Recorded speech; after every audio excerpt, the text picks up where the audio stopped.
नमस्कार, मी अजिंक्य भातंब्रेकर. तुम्ही पाहताय न्यूज 18 लोकमत. महत्त्वाची बातमी बुलेटिनच्या सुरुवातीला आपण बघणार आहोत. उद्धव ठाकरे यांना पाठिंबा असल्याची अनेक शपथपत्र एकाच ठिकाणी आढळून आलेली होती आणि त्यानंतर शिंदे गटानं ही शपथपत्र बनावट असल्याचा आरोपही केलेला होता. या प्रकरणी निर्मलनगर पोलीस ठाण्यात गुन्हा दाखल केला होता आणि त्यानंतर आता हे प्रकरण गुन्हे शाखेकडे वर्ग करण्यात आलेलं आहे. शिंदे गटाचे नेते नरेश म्हस्के यांनी 4682 बनावट शपथपत्र आढळून आल्यानंतर उद्धव ठाकरे गटावर हल्लाबोल केलेला होता. एकनाथ शिंदे यांच्या बंडखोरीनंतर उद्धव ठाकरे यांनी शपथपत्रांची मोहीम राबवली होती. आम्ही निष्ठावंत, आम्ही उद्धव ठाकरेंसोबत अशा आशयाची ही शपथपत्र शिवसैनिकांकडून गोळा केली जात होती. मुंबईतल्या निर्मलनगर पोलीस ठाण्यामध्ये या संदर्भातला गुन्हा दाखल करण्यात आलेला होता. मात्र आता हे सगळं प्रकरण क्राईम ब्रांचकडे सोपवण्यात आल्याची माहिती मिळते. त्यामुळे या सगळ्या प्रकरणाचा तपास आता क्राईम ब्रांच करणार आहे. तब्बल 4682 शपथपत्र ही बोगस असल्याचा दावा, तसा आरोप शिंदे समर्थकांकडून करण्यात आलेला होता. मुंबईतल्या निर्मलनगर पोलीस ठाण्यामध्ये या संदर्भातला गुन्हा देखील दाखल करण्यात आलेला होता. आता या सगळ्या प्रकरणाचा तपास क्राईम ब्रांचकडे वर्ग करण्यात आलेला आहे. त्यामुळे आता या बोगस प्रतिज्ञापत्र प्रकरणाची चौकशी क्राईम ब्रांच करेल.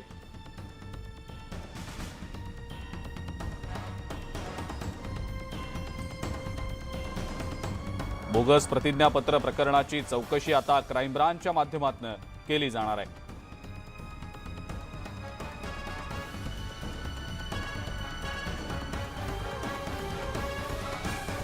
वांद्रे न्यायालय परिसरातून 2 तरुणांकडून ही 4682 शपथपत्र प्रतिज्ञापत्र जप्त करण्यात आलेली होती.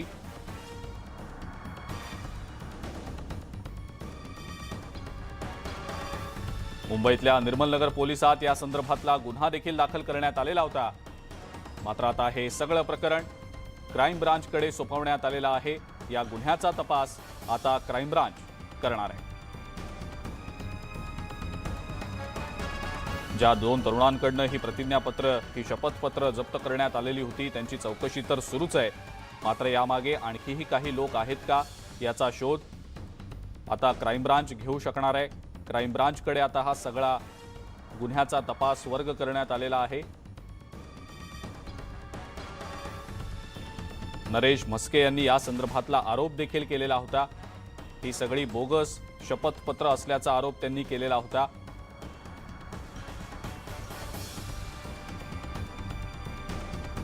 या बोगस प्रतिज्ञापत्र प्रकरणाची चौकशी आता क्राईम ब्रांचच्या माध्यमातून केली जाणार आहे. बाळासाहेबांच्या विचारांना उद्धव ठाकरे यांनी तिलांजली दिल्याचं प्रत्युत्तर शिंदे गटाचे प्रवक्ते नरेश म्हस्के यांनी उद्धव ठाकरे यांना दिलेलं आहे. उद्धव ठाकरे यांनी खुर्चीसाठी तत्वांशी तडजोड केल्यानं ही वेळ आल्याचा टोला सुद्धा म्हस्के यांनी लगावलाय.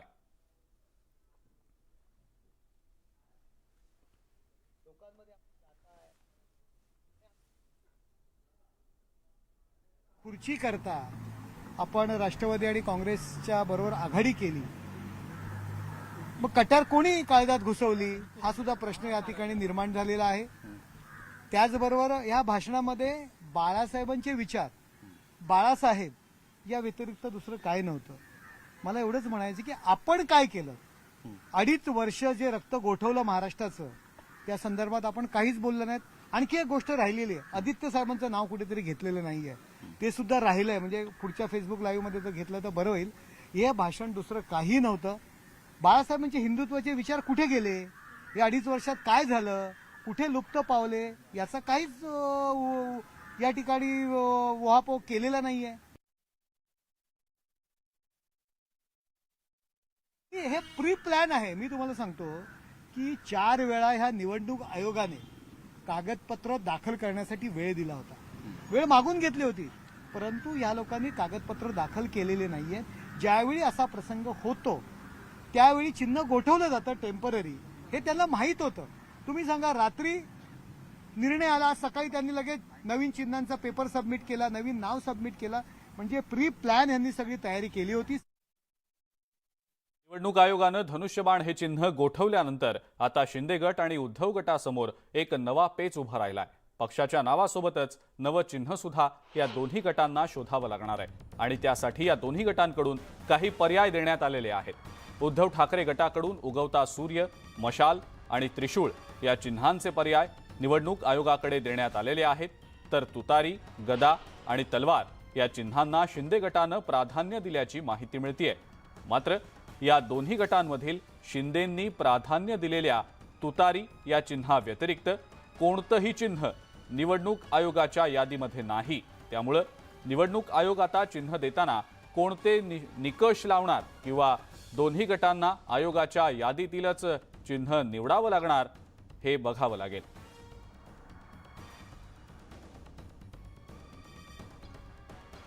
आणि याच संदर्भात माजी प्रधान सचिव अनंत कळसे यांनी नेमकी काय प्रतिक्रिया दिली होती ऐकूया। ठाकरे गटाकडून 3 चिन्ह दिले गेलेले आहेत, त्रिशूळ, मशाल आणि मला वाटतं उगवता सूर्य।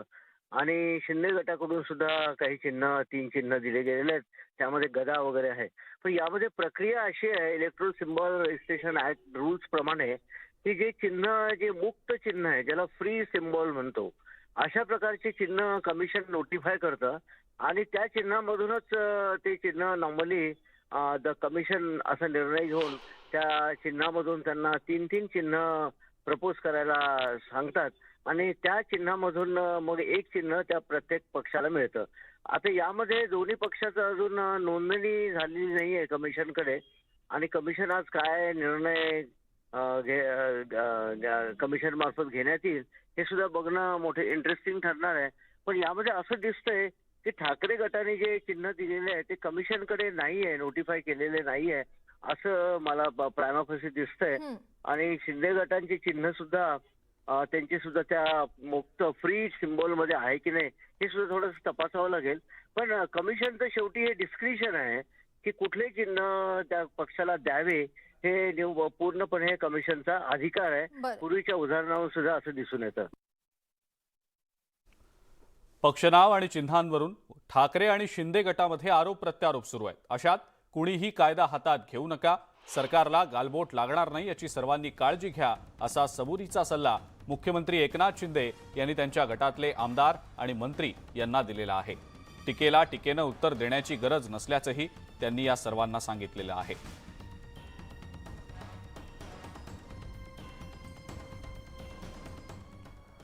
शिवसेना पक्षप्रमुख उद्धव ठाकरे यांनी फेसबुकद्वारे जनतेशी संवाद साधत जोरदार टीका केली। आपल्याशी काही जणांनी गद्दारी केली, गद्दारी करून ज्यांना मुख्यमंत्रीपद पाहिजे होतं त्यांनी ते घेतलं, मात्र यावेळी आपण काहीच बोललो नाही। मात्र आता अति होत असल्याचा घणाघात उद्धव ठाकरेंनी केलाय। तसंच आता हे लोक शिवसेना प्रमुख व्हायला निघालेले आहेत अशा शब्दात उद्धव ठाकरे यांनी शिंदे समर्थकांवर हल्लाबोल केलाय। एक मनामध्ये धुसफूस होती, आणखीन काही होतं, नाराज होते, सगळे देत आहे तरी आम्ही नाराज आहोत, तेही गेले। ठीक आहे, आपण काही बोललो नाही याच्यातला भाग नाही, पण आपण सहन केलं। आता मात्र जरा अति व्हायला लागलेलं आहे, कारण शिवसेना प्रमुखांचा मुलगा मुख्यमंत्री नको, मीच व्हायला पाहिजे, हे इथपर्यंत कोणाकोणाचे हट्ट किंवा मनसुबे असू शकतात, पण आता स्वतः शिवसेना प्रमुख व्हायला निघालेत हे मात्र जरा नाही म्हटलं तरी अति होते। त्यांच्या मागे जी महाशक्ती आहे तिला जास्त आनंद होत असेल की बघा आम्ही करून दाखवलं, जे आम्हाला जमलं नाही ते आम्ही त्यांचीच माणसं फोडून त्यांच्याच माध्यमातून आम्ही करून दाखवलं। कशी ही माणसं, काय मिळवलं तुम्ही? ज्या शिवसेनेने मराठी माणसाला आधार दिला, ज्या शिवसेनेने मराठी मनं पेटवली आणि हिंदू अस्मिता जपली, त्या शिवसेनेचा तुम्ही घात करायला निघालात। ते शिवसेना हे पवित्र नाव तुम्ही गोठवलं, काय मिळणार आहे तुम्हाला? मूळ शिवसेनेला आधी खिंडार पडलं, राज्यामध्ये सत्तांतर झालं आणि आता पक्षाचं नावही गेलं आणि चिन्ह सुद्धा गोठवलं गेलं। त्यामुळे मूळ शिवसेनेच्या अस्तित्वाचाच प्रश्न आता निर्माण झालाय का अशाही चर्चा रंगतायत। मग त्यातून नेमका दोष कोणाचा यावर आरोप प्रत्यारोपांच्या फैरीही झडू लागलेल्या आहेत। पाहुयात याच संदर्भातला हा विशेष रिपोर्ट। शिवसेनेला आधी खिंडार, मग राज्यात सत्तांतर, आता शिवसेना नावही केलं, धनुष्यबाण चिन्हही गोठवलं. आता मूळ शिवसेनेच्या अस्तित्वाचा प्रश्न. नेमका दोष कुणाचा? बाळासाहेब ठाकरेंनी 56 वर्षांपूर्वी शून्यातून उभी केलेली शिवसेना आज 2022 साली कुठे पोहोचली? म्हणजे आज देखील ते निवडणूक चिन्ह धनुष्यबाण ज्याची शिवसेना प्रमुख मनोभावे पूजा करत होते, त्याची पूजा आजही होते, त्यांच्या देवाऱ्यात तो धनुष्यबाण आजही आहे. पण 40 डोक्याच्या रावणाने प्रभू श्रीरामचंद्राचं धनुष्यबाणही गोठवलं. ह्याच्यासाठी थिजलेली मनं आणि गोठलेलं रक्तच पाहिजे. उपमुख्यमंत्री देवेंद्र फडणवीसांनी निवडणूक आयोगाचा हा निर्णय योग्य असून अंतिम निर्णय हा शिंदे गटाच्याच बाजूनं लागेल असा आत्मविश्वास व्यक्त केलाय. तर काँग्रेस सोबत गेल्यामुळे ठाकरे गटावर ही वेळ आल्याचा टोला सुधीर मुनगंटीवारांनी लगावलाय. ठाकरेंनी आपल्याच लोकांशी प्रतारणा केल्याचा गंभीर आरोपही केलाय. गेल्या 20-25 वर्षामध्ये जेव्हा जेव्हा अशा प्रकारचे डिस्प्यूट आले त्यावेळी निवडणूक आयोगाने अंतिम निर्णय देण्याच्या आधी इंटरिम निर्णय देऊन अंतरिम निर्णय देऊन त्या वेळच्या दोन्ही गटांची चिन्ह गोठवणं आणि नाव गोठवणं आणि त्यानंतर अंतिम निर्णय देणं अशीच कार्यपद्धती स्वीकारली आहे. आपल्याकडे निवडणूक आल्यामुळे ते करणं गरजेचं होतं आणि म्हणून मला असं वाटतं की याच्यामध्ये काही आश्चर्य वाटण्यासारखं नाही आहे. मला ही अपेक्षा आहे की जेव्हा निवडणूक आयोग अंतिम निर्णय देईल त्यावेळी निश्चितपणे जी काही बाजू श्री एकनाथराव शिंदे यांनी मांडलेली आहे ती बाजू वरचढ ठरेल असं मला वाटतं. स्वतः हिंदू हृदय सम्राट बाळासाहेब ठाकरे म्हणाले होते, जेव्हा 505(2) मध्ये स्वर्गीय हिंदू हृदय सम्राट बाळासाहेब ठाकरे यांना अटक केली होती, तेव्हा बाळासाहेब म्हणाले की अशांसोबत आयुष्यात मी कधीही बसणार नाही. तुम्ही मांडी घेऊन बसले. काँग्रेस सोबत ज्या दिवशी जावं लागेल त्या दिवशी शिवसेनेचं दुकान मी बंद करेन. आणि मला वाटतं की आज बाळासाहेबांचाच आशीर्वाद असेल की धीरे धीरे दुकान बंद होत आहे. कारण बाळासाहेब स्वतः म्हणाले होते काँग्रेस सोबत जाल तेव्हा दुकान बंद करेन. हे मी नाही म्हणतो ग, पण तुम्ही जेव्हा काँग्रेस सोबत गेले हा निसर्गाचा चमत्कार आहे. ह्या आरोप प्रत्यारोपांच्या राळ्यात बाळासाहेबांनी मराठी माणसांसाठी आणि 80% समाजकारण आणि 20% राजकारण या उद्देशानं उभारलेली शिवसेना राजकीय साठमारीत मात्र अस्तित्वाच्या लढाईवर येऊन ठेपलीये म्हटल्यास वावगं ठरू नये. Bureau report, news 18 Lokmat. Congress आणि राष्ट्रवादीसोबत युती न करण्याचा बाळासाहेब ठाकरे यांचा जो विचार होता तो त्यांनी अनेकदा बोलून दाखवला होता. त्यामुळे उद्धव ठाकरे यांनी बाळासाहेबांच्या विचारांची प्रतारणा केल्याची टीका मंत्री उदय सामंत यांनी केली आहे. त्याचबरोबर आमच्याकडे अधिक संख्याबळ असताना निवडणूक आयोगाचा निर्णय हा आमच्यावर झालेला अन्याय असल्याचंही त्यांनी सांगितलं.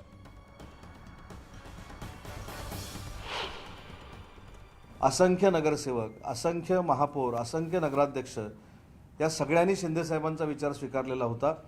आणि दुसरी महत्त्वाची गोष्ट अशी आहे की आम्ही फक्त विचारापासून लांब झालो होतो आणि वंदनीय बाळासाहेबांचा विचार आजही स्वीकारलेला आहे. आम्ही कधीही असं म्हटलेलं नाही की आम्ही शिवसेना सोडून बाजूला गेलेलो आहोत. मग एवढं सगळं आम्ही कागदपत्र दिलेले असताना हा निकाल धनुष्यबाणाचा आमच्या बाजूनं लागेल अशा पद्धतीची आमची इच्छा होती किंवा आमचं असं मत होतं. परंतु हा खऱ्या अर्थानं आमच्यावर अन्याय झालेला आहे.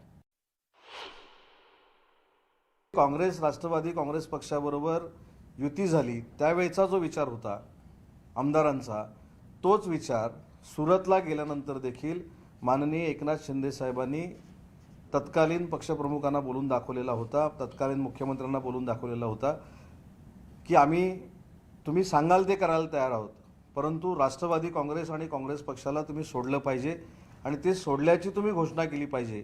ती जर घोषणा झाली तर आम्ही सगळ्या गोष्टी शिवसेना टिकवण्यासाठी, वंदनीय बाळासाहेबांचा विचार टिकवण्यासाठी सगळं आम्ही तुमचं ऐकू शकतो. अशा पद्धतीची भूमिका ही एकनाथ शिंदे साहेबांनी 20 तारखेनंतर देखील घेतलेली होती. हे मला या ठिकाणी पहिलं प्रामाणिकपणानं सांगितलं पाहिजे. निवडणूक आयोगानं चिन्ह गोठवल्यानंतर आता राजकीय वर्तुळात पुन्हा एकदा नव्या चर्चांना उधाण आलेलं आहे. आणि या संदर्भातच शिंदे समर्थकांचे मुख्य प्रवक्ते आणि मंत्री दीपक केसरकर यांनी भाष्य केलंय. धनुष्यबाणावर आमचाच अधिकार आहे, तसंच बहुमताच्या जोरावर चिन्ह आम्हालाच मिळेल असा दावा त्यांनी केलाय. तसं आमचीच बाजू खरी असून आजच्या परिस्थितीला ठाकरे गट जबाबदार असल्याचा टोला सुद्धा त्यांनी लगावलाय.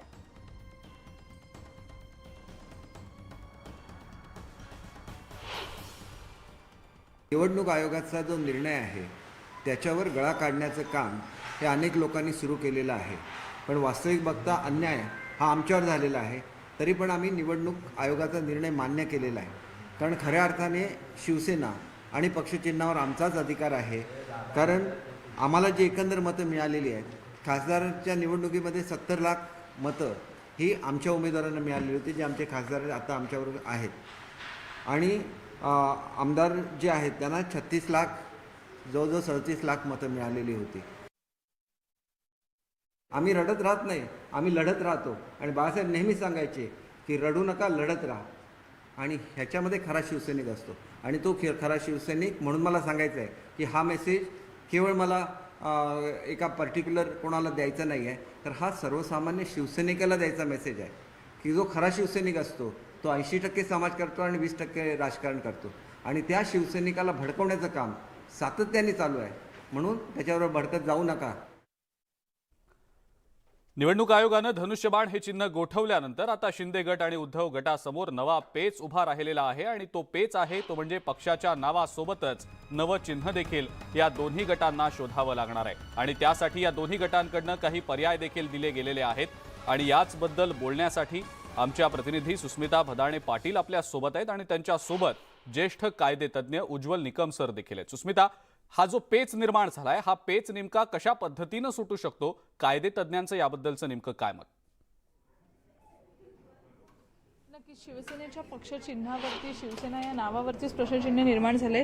कायदेतज्ञ उज्ज्वल निकम सर आपल्यासोबत आहेत. सर, खरं तर शिवसेना सोबत हे होऊ शकतं हे आधीच्या अनेक घटनांमध्ये पाहायला मिळालं. यापूर्वी सुद्धा अनेक राजकीय पक्षांची चिन्ह गोठवली गेली होती, परंतु यावेळची प्रक्रिया थोडी वेगळी वाटते का? नाही, यावेळेला प्रक्रिया एवढ्याकरताच वेगळी वाटते की मूळ पक्षच जवळजवळ निम्म्यापेक्षा जास्त फुटला आहे.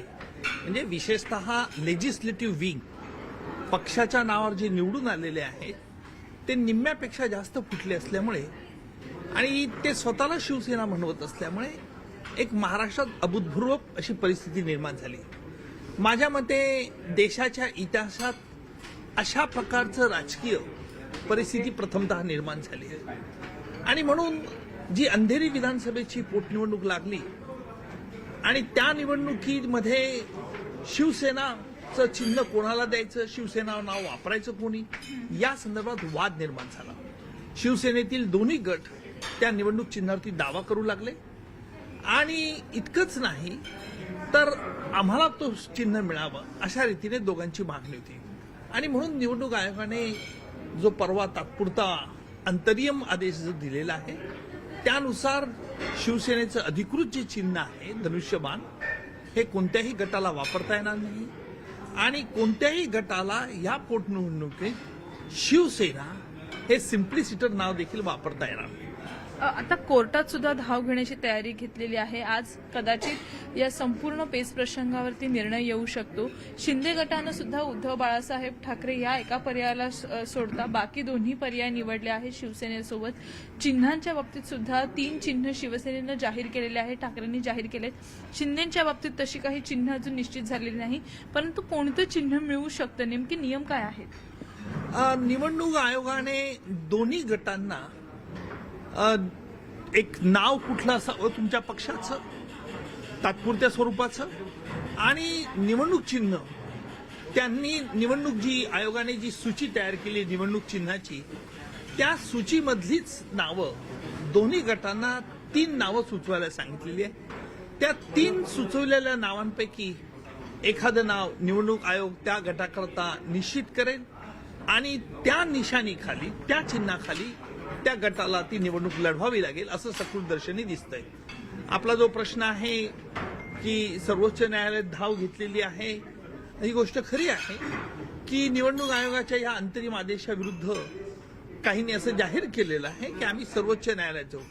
अर्थात सर्वोच्च न्यायालयात काय होईल ते बघणं उत्सुक ठरेल. परंतु आज दुपारी 3 वाजेपर्यंत शिवसेनेमधील दोन्ही गटांना आपलं नवं काय नाव असावं या पोटनिवडणुकीत आणि नवं निवडणूक चिन्ह काय असावं याच्याबद्दल निवडणूक आयोगाला जंत्री द्यावी लागेल आणि त्यानंतरच निवडणूक आयोग तसं त्यांना नाव आणि चिन्ह त्यांना अलॉट करेल. उद्धव ठाकरेंची 3 चिन्ह घेतलेली आहेत. मशाल आहे, उगवता सूर्य. या तिन्ही चिन्हांपैकी एक चिन्ह मिळू शकेल की ज्या सूचीमध्ये चिन्ह आहेत ते मिळू शकेल? नाही, असं आहे, निवडणूक आयोगाने निवडणूक चिन्हांची एक फ्री लिस्ट, सिम्बॉल लिस्ट तयार केली आहे 1968च्या अधिनियमानुसार आणि ह्या जी निवडणूक आयोगाची जी सूची आहे त्यातीलच चिन्ह त्यांना निवडावं लागेल आणि याला काही पार्श्वभूमी आहे असं करण्यामागे. कारण निवडणूक आयोगाचा हा एक कटाक्ष असतो की कुठलंही चिन्हच्या द्वारे कोणी जात, धर्म किंवा पंथ, राजकारण किंवा मतं मागू नये म्हणून निवडणूक आयोगाने अशा तऱ्हेची चिन्हांची यादी निश्चित केली. त्या यादीमधीलच चिन्ह निवडावं लागेल.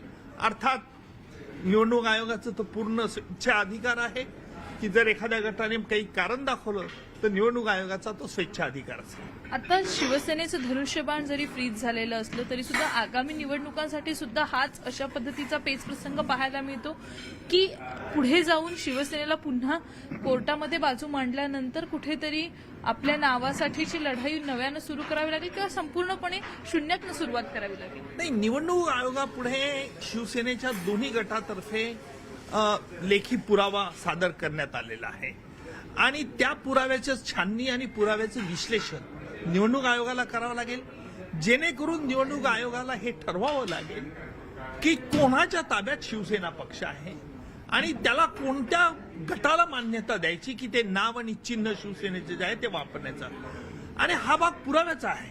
याच्यावरती युक्तिवाद होईल. आता हा तात्पुरत्या स्वरूपाचा निर्णय का निवडणूक आयोगाने दिला तर कारण अंधेरी विधानसभेची पोटनिवडणूक लागली होती आणि त्यामुळे या सगळ्या प्रक्रियेला किती वेळ लागेल निश्चित करायला, म्हणजे अर्थात मी मगाशी म्हटल्याप्रमाणे पोटनिवडणुकीपुरतच हा निर्णय राहील. त्याच्यानंतर मात्र किती कालावधी लागेल हे सांगता येणं अशक्य आहे.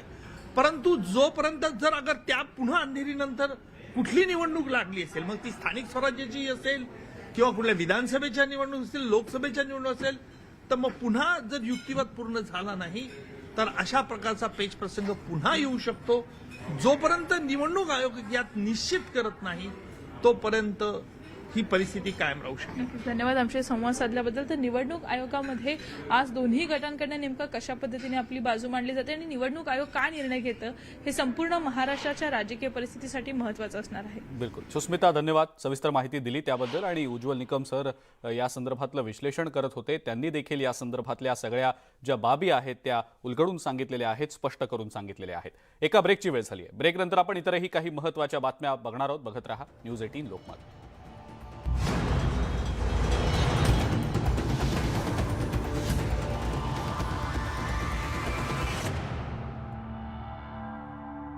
कॉम्प्रेसरचा स्फोट झाला. स्फोटात एक अभियंता आणि 2 कर्मचारी जखमी झाले. मात्र उपचारादरम्यान जखमी अभियंत्याचा मृत्यू झाला तर जखमी कर्मचाऱ्यावरती उपचार सुरू आहेत.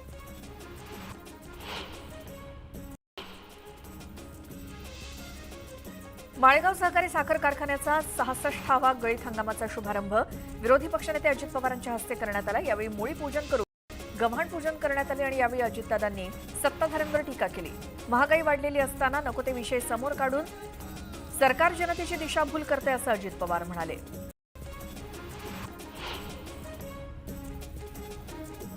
ते आमचे जुने मित्र असून आताची परिस्थिती त्यांचं प्रायश्चित्त असल्याचा टोला सुधीर मुनगंटीवार यांनी उद्धव ठाकरेंना लगावला. दरम्यान हिंदुत्ववाद्यांना तुरुंगात टाकलं म्हणून तुमचं दुकान बाळासाहेबांचे विचार मानणाऱ्यांनीच बंद केल्याचं ते म्हणाले.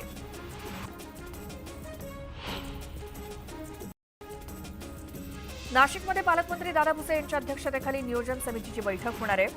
नाशिकच्या सर्वसाधारणपणे 600 कामांना मुख्यमंत्री एकनाथ शिंदे यांनी स्थगिती दिली होती. ती स्थगिती आज उठणार का हे पाहावं लागेल. सुहास कांदे यांनी माजी पालकमंत्री छगन भुजबळ यांच्या विरोधात तक्रार केली होती आणि त्यानंतर स्थगिती देण्यात आली होती.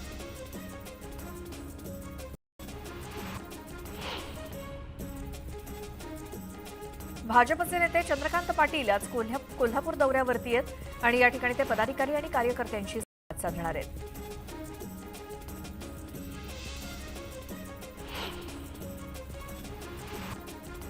मनसे नेते अमित ठाकरे हिंगोली जिल्हा दौऱ्यावर पक्षाच्या वेगवेगळ्या बैठकांना ते हजेरी लावतील. तसंच नरसी नामदेव आणि औंढा नागनाथ या दोन्ही ठिकाणी अमित ठाकरे दर्शन घेणार आहेत.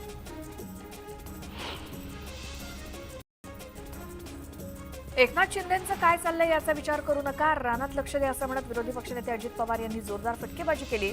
अजित पवारांचं उपमुख्यमंत्रीपद पण ते आताही काम करतायत असं ते म्हणाले. बारामतीतल्या सोमेश्वर सहकारी साखर कारखान्याच्या 61व्या गळीत हंगामाच्या शुभारंभ प्रसंगी ते बोलत होते.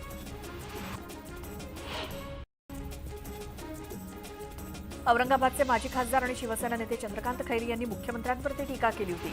खैरेंनी मुख्यमंत्री एकनाथ शिंदेंविरोधात वादग्रस्त वक्तव्य केल्याप्रकरणी त्यांच्या विरोधात गुन्हा दाखल करण्यात आलाय. औरंगाबादमधील सातारा पोलीस स्टेशनमध्ये गुन्हा दाखल झालाय.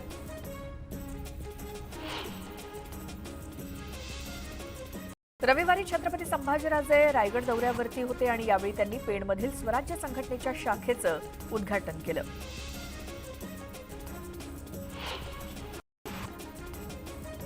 राज्यात पावसाचा मुक्काम वाढला असून 14 ऑक्टोबरपर्यंत राज्यात ठिकठिकाणी पावसाचा अंदाज हवामान विभागानं वर्तवलाय. बहुतांश जिल्ह्यामध्ये विजांच्या कडकडाटासह पाऊस पडेल शक्यता आहे. ठाणे आणि रायगडसह विदर्भात पावसाचा अंदाज आहे.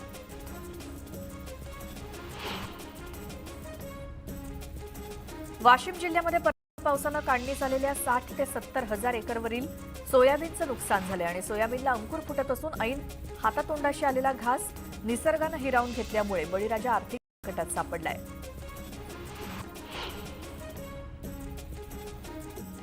नांदेड जिल्ह्यात परतीच्या पावसाचा लपंडाव सुरू असल्यामुळे शेतकऱ्यांची मोठी तारांबळ उडाली. सोयाबीन काढणीचा हंगाम सुरू असून त्यातच अधूनमधून पाऊस सुरू असतो आणि अशा वेळेला पावसापासून सोयाबीन वाचवण्यासाठी शेतकऱ्यांना मोठी कसरत करावी लागते.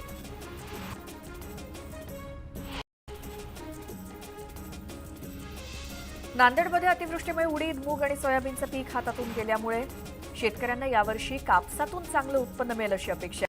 सद्यस्थितीत कापूस फुलोरा अवस्थेमध्ये असून बोंड लागायला सुरुवात झाली आहे. जिल्ह्यातील माहूर तालुका वगळता सर्व कापसाचं पीक चांगल्या स्थितीमध्ये नांदेडमध्ये बहरलंय.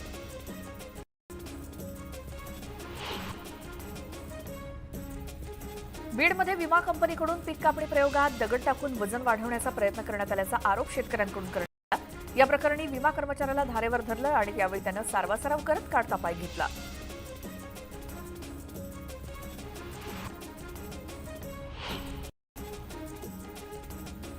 गडचिरोलीमध्ये तेलंगणा सरकारनं बांधलेल्या मेडिकट्टा कालेश्वर या धरणावरून सिरोंचामधील शेतकरी आक्रमक झालेत. रखडलेल्या भूसंपादनाच्या प्रक्रियेवरती कारवाई न झाल्यास सामूहिक आत्मदहनाचा इशारा शेतकऱ्यांकडून देण्यात आला आहे.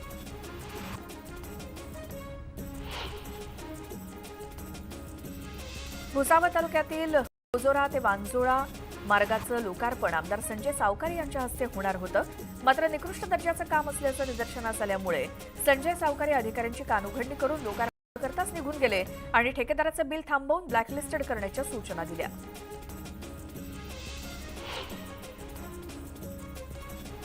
वाशिमच्या परिसरातील ज्योतिबा ट्रॅव्हल्सच्या गाडीची नंबर प्लेट बदलण्याचा धक्कादायक प्रकार न्यूज 18 लोकमतनं दाखवल्यानंतर प्रशासन खडबडून जागं झालं. त्यानंतर परिवहन अधिकाऱ्यांनी गाडीची तपासणी करत गाडी चालक जमीलुद्दीन, शरफुद्दीन, अर्जुन हिवरकर आणि लखन राठोड या तिघांवरती मंगळुरूपीर पोलिसात विविध कलमान्वये गुन्हे दाखल केलेत. चांदणी चौक परिसरात कोणतीही पूर्वकल्पना न देता ब्लास्ट करण्यात आल्यानं प्रशासन नागरिकांच्या जीवाशी खेळत असल्याचा आरोप नागरिकांकडून केला जातोय. ब्लास्टमुळे अनेक दगड रस्त्यावर आल्यामुळे परिसरात वाहतूक कोंडी झाली.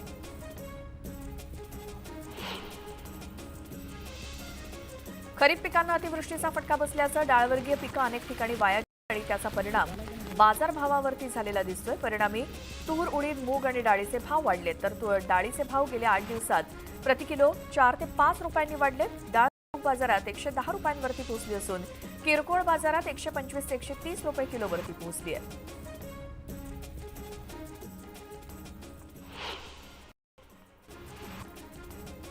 सोलापुरातील छत्रपती शिवाजी महाराज चौकात वाहन चालकांकडून 2 ट्रॅफिक पोलीस पैसे घेतले.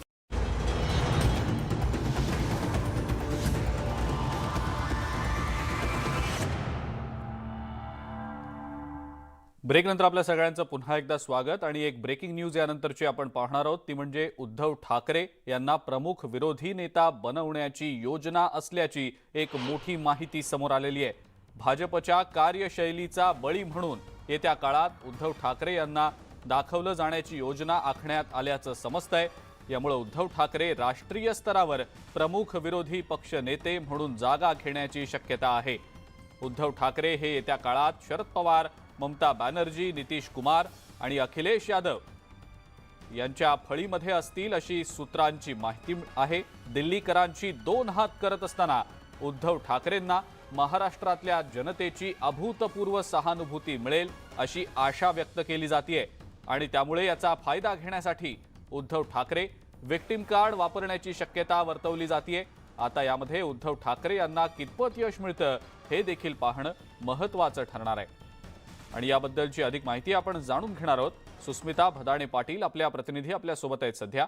सुस्मिता, राष्ट्रीय पातळीवर आता उद्धव ठाकरे यांना प्रमुख विरोधी पक्ष नेता बनवण्याची एक खेळी खेळली जात असल्याचं सूत्रांकडनं समजतंय, कितपत या बातमीमध्ये तथ्य?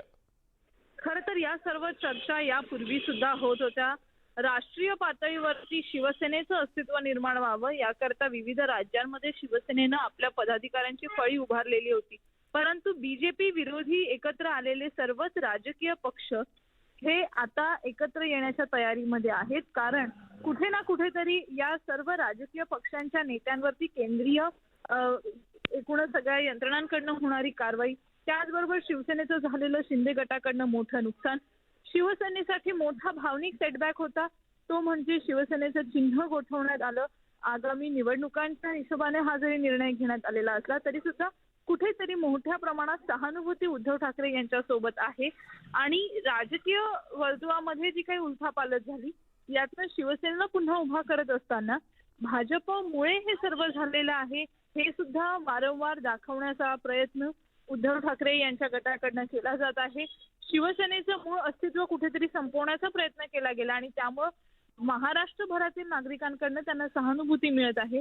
या सहानुभूतीचा फायदा भविष्यामध्ये राजकीय पातळीवरती आपलं अस्तित्व निर्माण करताना शिवसेनेला होऊ शकतो असा विचार अनेक राजकीय पक्षांच्या प्रमुखांकडनं केला जातो आहे। परंतु तत्पूर्वी मोठी लढाई आहे ती राज्यामध्ये पुन्हा एकदा शिवसेनेला उभारी देण्याची, नवसंजीवनी देण्याची। तेही शिवधनुष्य आता चिन्हाच्या गोठवल्या झाल्यानंतर उद्धव ठाकरे यांना पेलावं लागणार आहे आणि ते मोठं सामर्थ्य त्यांना मिळावं याकरता इतर अनेक राजकीय पक्ष जसे महाविकास आघाडीचा प्रयोग झाला तसे इतर अनेक पक्ष त्यांच्या सोबत असण्याची शक्यता नाकारता येत नाही। परंतु या चर्चा सध्या सुरू आहेत हे नक्की।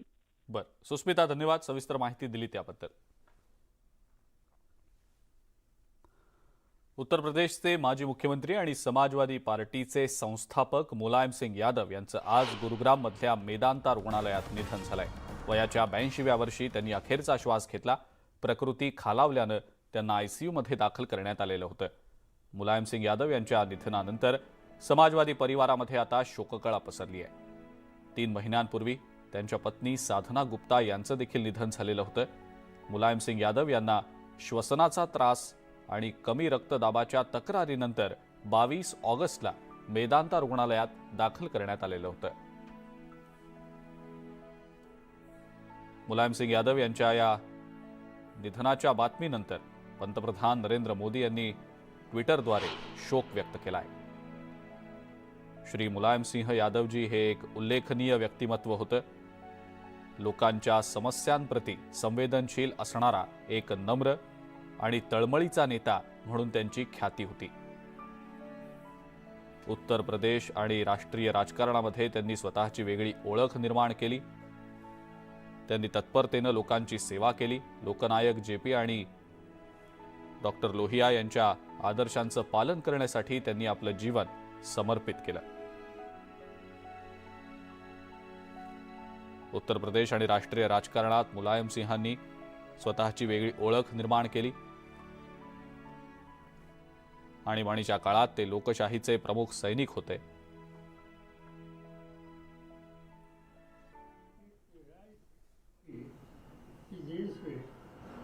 प्रजातंत्र को मजबूत रखना हो, समाजवादी मूवमेंट को मजबूत रखना हो, तो ये विचारधारा पर जिनका भरोसा है ऐसे सब लोगों ने मिलकर काम करने की आवश्यकता है।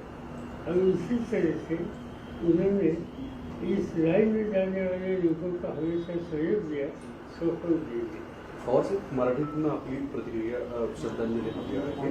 इतक्या मोठ्या नेत्याचा जो चळवळीतनं निर्माण झाला, देशामध्ये वेगवेगळ्या राजकीय घडामोडीमध्ये त्यांचं मोठं योगदान होतं. तुमच्या त्यांच्याप्रती आठवणी काय? असं आहे की आम्ही लोकांनी एकत्र काम केलं, संसदेमध्ये केलं, त्याच्यापूर्वी ते राज्यामध्ये काम करत होते, त्याही काळात आमचे संबंध होते. त्याचं महत्त्वाचं कारण आमच्यामध्ये एक दुवा होता, आणि तो दुवा म्हणजे चंद्रशेखर. चंद्रशेखरांचे त्यांचे घनिष्ठ संबंध होते, चंद्रशेखरांचे माझे घनिष्ठ संबंध होते. पण मुलायम सिंग यांची विचारधारा ही डॉक्टर राम मनोहर लोहिया यांच्या विचाराशी निगडीत अशा प्रकारची होती. पण तरीही आम्ही लोक देशातल्या शेतकऱ्यांचा प्रश्न असो, देशातल्या कष्टकऱ्यांचा प्रश्न असो, अल्पसंख्याकांचे प्रश्न असो, या सगळ्या अशा समस्या होत असेल त्यावेळी आम्ही एकत्र काम करत असो. एवढी मला त्यांची मला आज आठवण आहे.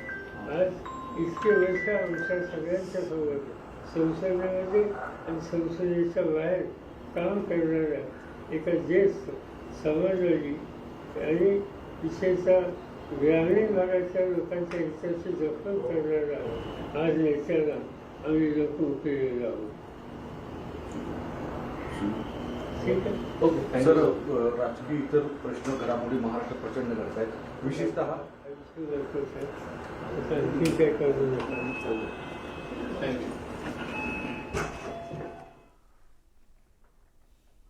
पुढची महत्त्वाची बातमी बघूया. निवडणूक आयोगानं शिवसेनेचं धनुष्यबाण हे निवडणूक चिन्ह गोठवण्याचा निर्णय घेतल्यानं खळबळ माजली आहे. अंधेरी पूर्व विधानसभा पोटनिवडणुकीच्या पार्श्वभूमीवर निवडणूक आयोगानं घेतलेला हा निर्णय ठाकरे गटासाठी मोठा धक्का मानला जातोय आणि त्यामुळे आता ठाकरे गट निवडणूक आयोगाच्या या निर्णयाच्या विरोधात सुप्रीम कोर्टात जाण्याची शक्यता वर्तवली गेलेली होती. आताची जी माहिती मिळते त्यानुसार ठाकरे गट कोर्टाचं दार ठोठावतोय. ठाकरे गट दिल्ली हायकोर्टामध्ये आता गेलेला आहे. धनुष्यबाण चिन्ह आणि शिवसेना नावासाठी ठाकरे समर्थक ठाकरे गट सुप्रीम कोर्टात जाण्याची शक्यता वर्तवली गेलेली होती. मात्र आत्ताची जी माहिती समोर येते त्यानुसार ठाकरे गटानं दिल्ली हायकोर्टात या सगळ्या प्रकरणी धाव घेतल्याचं समजतंय.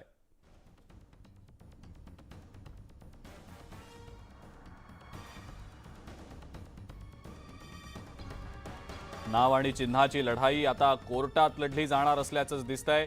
अधिक माहिती या संदर्भातली आपण जाणून घेणार आहोत. प्रशांत लीला रामदास आपले नवी दिल्लीचे प्रतिनिधी आपल्या सोबत आहेत सध्या. प्रशांत, उद्धव ठाकरे गट दिल्ली हायकोर्टात गेल्याची माहिती समोर येते, काय नेमकी याबद्दलची अपडेट?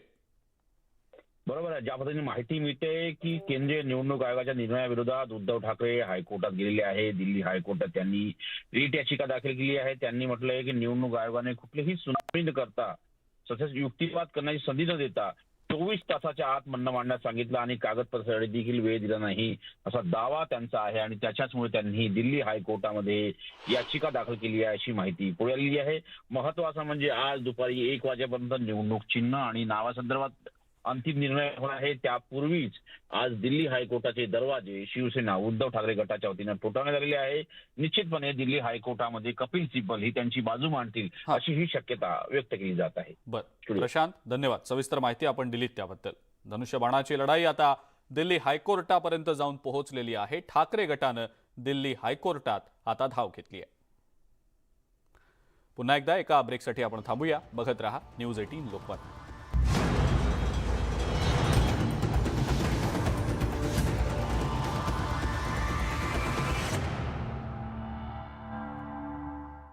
परिस्थिती त्यांचं प्रायश्चित असल्याचा टोला सुधीर मुनगंटीवार यांनी उद्धव ठाकरेंना लगावला. दरम्यान हिंदुत्ववाद्यांना तुरुंगात टाकलं म्हणून तुमचं दुकान बाळासाहेबांचे विचार मानणाऱ्यांनीच बंद केल्याचं ते म्हणाले.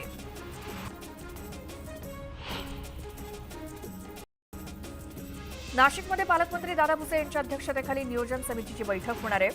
नाशिकच्या सर्वसाधारणपणे 600 कामांना मुख्यमंत्री एकनाथ शिंदे यांनी स्थगिती दिली होती. ती स्थगिती आज उठणार का हे पाहावं लागेल.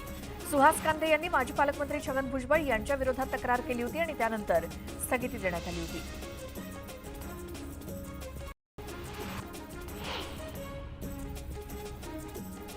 भाजपचे नेते चंद्रकांत पाटील आज कोल्हापूर दौऱ्यावरती आहेत आणि या ठिकाणी ते पदाधिकारी आणि कार्यकर्त्यांशी संवाद साधणार आहेत.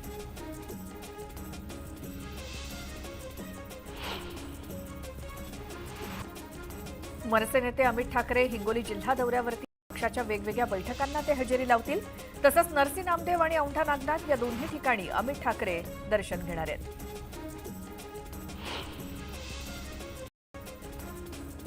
एकनाथ शिंदेंचं काय चाललंय याचा विचार करू नका, रानात लक्ष द्या असं म्हणत विरोधी पक्षनेते अजित पवार यांनी जोरदार फटकेबाजी केली. अजित पवारांचं उपमुख्यमंत्रीपद पण ते आताही काम करतायत असं ते म्हणाले. बारामतीतल्या सोमेश्वर सहकारी साखर कारखान्याच्या 61व्या गळीत हंगामाच्या शुभारंभ प्रसंगी ते बोलत होते.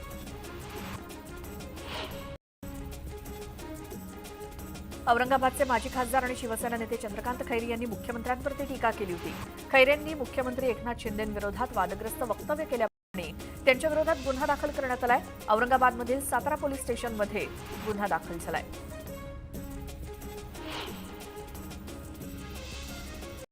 रविवारी छत्रपती संभाजीराजे रायगड दौऱ्यावरती होते आणि यावेळी त्यांनी पेणमधील स्वराज्य संघटनेच्या शाखेचं उद्घाटन केलं.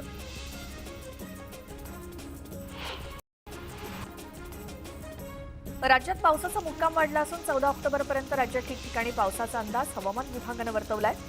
बहुतांश जिल्ह्यामध्ये विजांच्या कडकडाटासह पाऊस पडेल अशी शक्यता आहे. ठाणे आणि रायगडसह विदर्भात पावसाचा अंदाज आहे.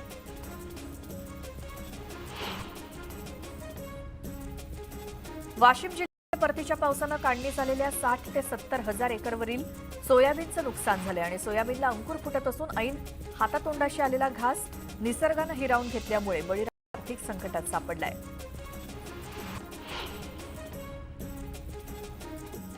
नांदेड जिल्ह्यात परतीच्या पावसाचा लपंडाव सुरू असल्यामुळे शेतकऱ्यांची मोठी तारांबळ उडाली. सोयाबीन काढणीचा हंगाम सुरू असून त्यातच अधूनमधून पाऊस सुरू असतो आणि अशा वेळेला पावसापासून सोयाबीन वाचवण्यासाठी शेतकऱ्यांना मोठी कसरत करावी लागते.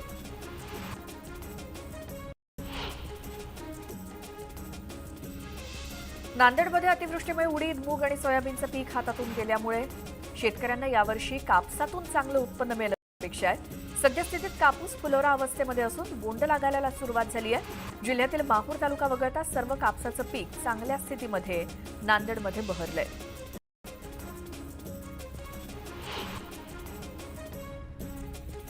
बीडमध्ये विमा कंपनीकडून पीक कापणी प्रयोगात दगड टाकून वजन वाढवण्याचा प्रयत्न करण्यात आल्याचा आरोप शेतकऱ्यांकडून करण्यात आला. या प्रकरणी विमा कर्मचाऱ्याला धारेवर धरलं आणि यावेळी त्यानं सारवासारव करत काढता पाय घेतला.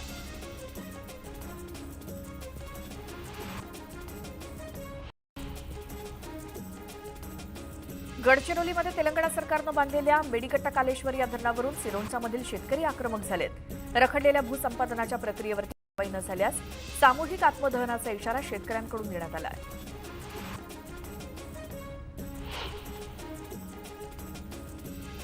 भुसावळ तालुक्यातील गोजोरा ते वांजोळा मार्गाचं लोकार्पण आमदार संजय सावकारी यांच्या हस्ते होणार होतं. मात्र निकृष्ट दर्जाचं काम असल्याचं निदर्शनास आल्यामुळे संजय सावकारी अधिकाऱ्यांची कानउघडणी करून लोकार्पण न करताच निघून गेले आणि ठेकेदाराचं बिल थांबवून ब्लॅकलिस्टेड करण्याच्या सूचना दिल्या.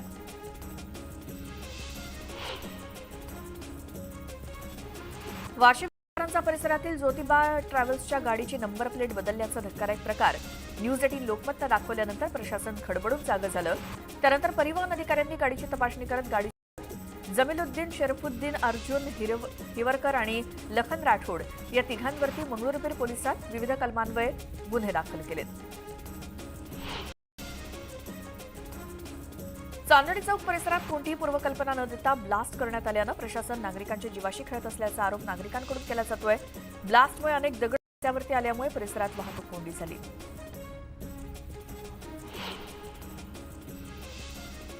खरीप पिकांना अतिवृष्टीचा फटका बसल्याचं डाळवर्गीय पिकं अनेक ठिकाणी वाया गेली आणि त्याचा परिणाम बाजारभावावरती झालेला दिसतोय. परिणामी तूर, उडीद, मूग आणि डाळीचे भाव वाढले तर डाळीचे भाव गेल्या 8 दिवसात प्रति किलो 4 ते 5 रुपयांनी वाढले. डाळ घाऊक बाजारात 110 रुपयांवरती पोहोचली असून किरकोळ बाजारात 125 ते 130 रुपये किलोवरती पोहोचली आहे.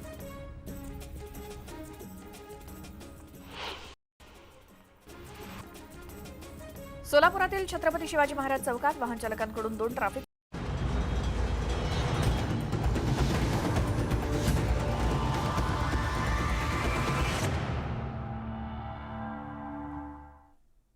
ब्रेकनंतर आपल्या सगळ्यांचं पुन्हा एकदा स्वागत। वाशिम जिल्ह्यामध्ये परतीच्या पावसानं थैमान घातलं असून काढणीला आलेल्या 60 ते 70 हजार एकरवरच्या खरीपाच्या सोयाबीनचं अतोनात नुकसान झालंय। कापणी केलेल्या सोयाबीनला अंकुर फुटत असून ऐन हातातोंडाशी आलेला घास निसर्गानं हिरावून घेतल्यामुळे शेतकरी मोठ्या आर्थिक संकटात सापडलेत। यंदा जिल्ह्यामध्ये 3 लाख हेक्टरवर सोयाबीनची पेरणी करण्यात आलेली होती। ऑगस्ट महिन्यातल्या अतिवृष्टीमुळे जिल्ह्यातील 1,43,000 एकरवरील सोयाबीनचं नुकसान झालेलं होतं। यातूनच बळीराजा कसाबसा सावरत असताना गेल्या 3 ते 4 दिवसांपासूनच्या सततच्या पावसामुळे काढणीला आलेल्या सोयाबीनचं अतोनात नुकसान झालंय। आर्थिक संकटात सापडलेल्या शेतकऱ्यांनी आता सरकारकडे मदतीची मागणी केली आहे।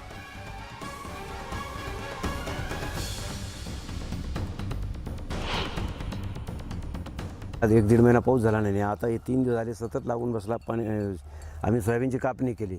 कापणी झाल्यानंतर आता हे 3 दिवसापासून सतत पाऊस असल्यामुळे याच्यामधून कोंब निघले, सोयाबीन खराब झालं।